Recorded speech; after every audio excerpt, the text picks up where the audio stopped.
Meus amados irmãos e irmãs, esta é a constatação do povo de Deus que se faz oração através do Salmo, quando nos diz que o Senhor é bondoso e compassivo.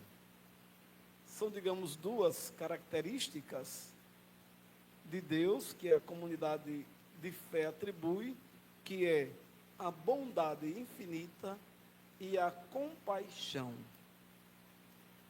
E essa bondade e a compaixão não deve ser uma prerrogativa somente de Deus, para que a gente se lembre e agradeça a Ele, porque Ele é bondoso para conosco e também é compassivo diante dos nossos pecados.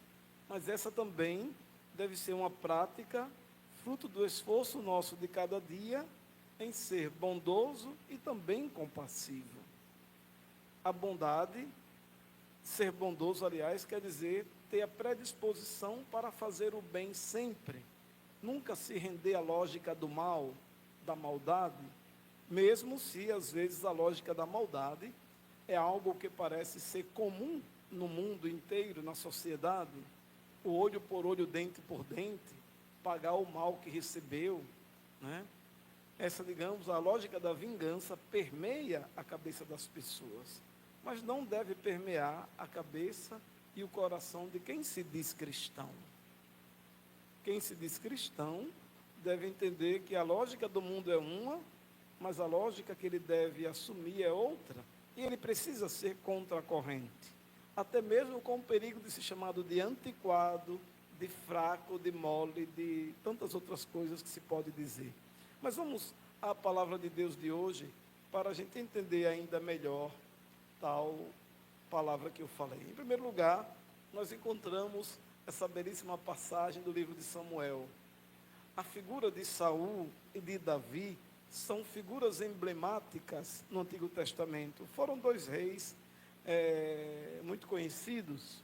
Existia um grande litígio entre Saul e Davi, e Saul teria prometido, jurado a morte para Davi. E veja como a vida é, né? Eu acho interessante essas coisas da vida, porque quantas vezes poderemos ter em mãos a possibilidade de ajudar ou não alguém que nos prejudicou. E a lógica do mundo é, agora é a hora de você pagar por aquilo que ele te fez. Não é verdade? Estou certo ou estou errado? Essa não é a lógica do mundo, né? E se a gente não fizer alguma coisa pagando o mal que o outro nos fez, alguém vai dizer, tá vendo que você é mole? Você é fraco, você é mole, é um idiota. Mas não é bem assim aquilo que a palavra de Deus nos diz hoje. Estamos diante, então, da figura de Davi, que entra no acampamento e encontra Saul ali, olha, dormindo, em um sono profundo, diz o livro de Samuel. Ele e os muitos soldados que o rodeavam, que poderia defendê-lo. E do lado dele está a lança que ele usava. Então, a figura de Abner, que diz a Davi, Deus entregou hoje em tuas mãos o teu inimigo. Veja a lógica que se tem, né? Foi Deus que me deu a possibilidade de agora pagar o mal que o outro me fez, né?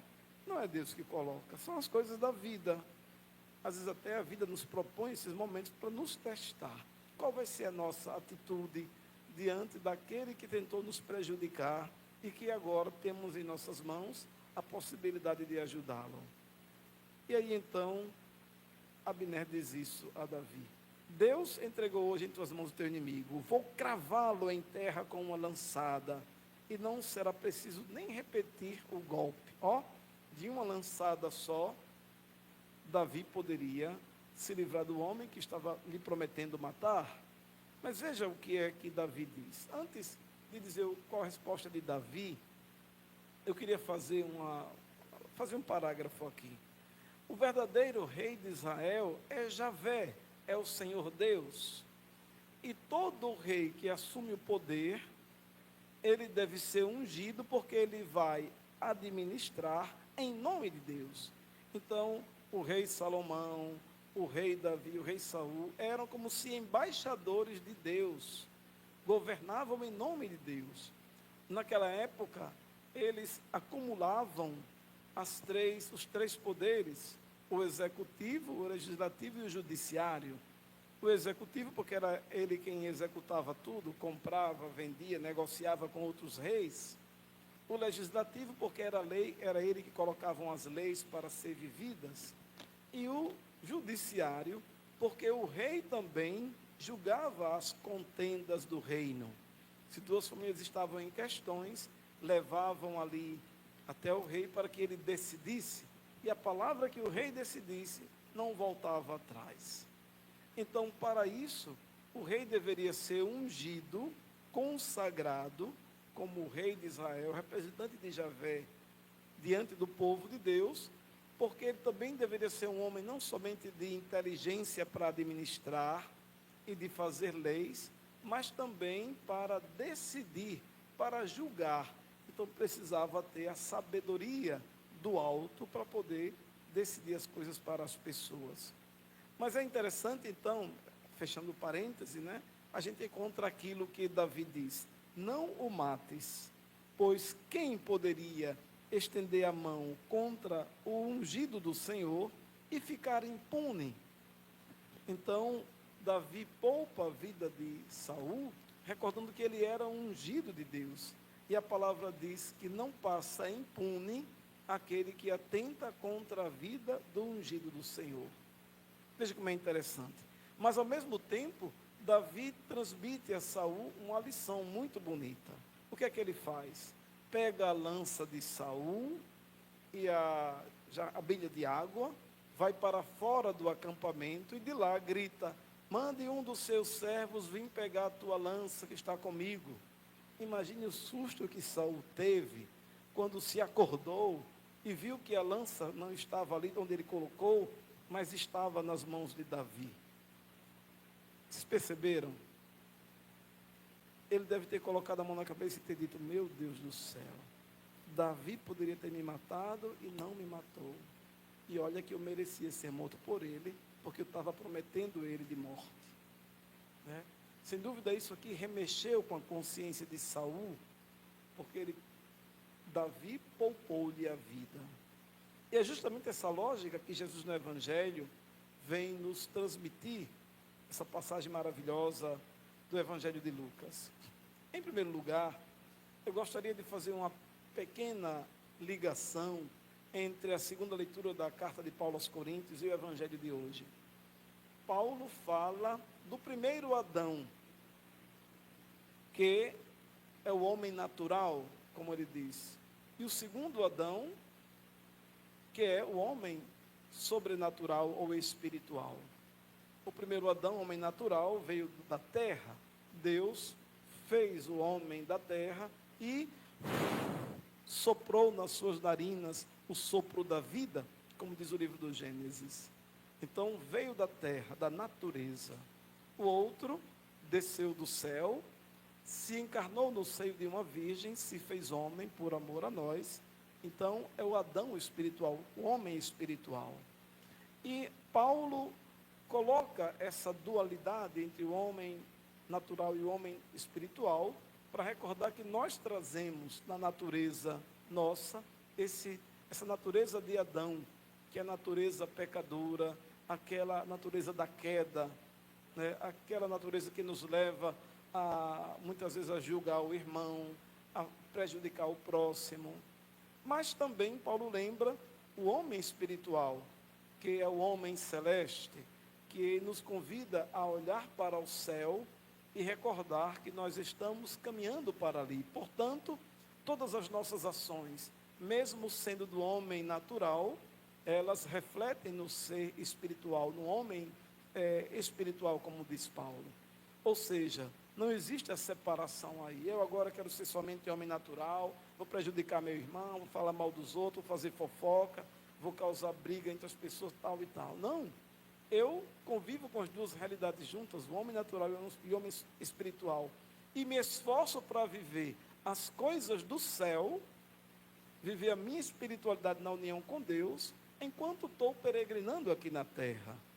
E aí Jesus vem no Evangelho de hoje. É bonito quando Lucas coloca nos lábios de Jesus: a vós que me escutais, eu digo. Isso aqui tem uma ligação muito forte, lá com o livro do Deuteronômio, quando Deus fala ao seu povo, transmitindo os 10 mandamentos, Deus diz: chamai Israel, escuta Israel. É quase como se diz: vocês estão dispersos, distraídos, me escutem. E Jesus também diz: vós que me escutais, eu digo. E o que é que Jesus diz? Amai os vossos inimigos, e fazei o bem aos que vos odeiam, bendizei aqueles que vos amaldiçoam, e rezai por aqueles que vos caluniam. Jesus nos ensina que a lógica de quem teve esse encontro com Ele é uma lógica que não combina com a lógica do mundo. Imagine amar aqueles que se dizem que são nossos inimigos, fazer o bem a alguém que a gente sabe que odeia a gente, e rezar por aqueles que caluniam a gente. É uma lógica que vai absolutamente contra aquilo que o mundo nos apregoa.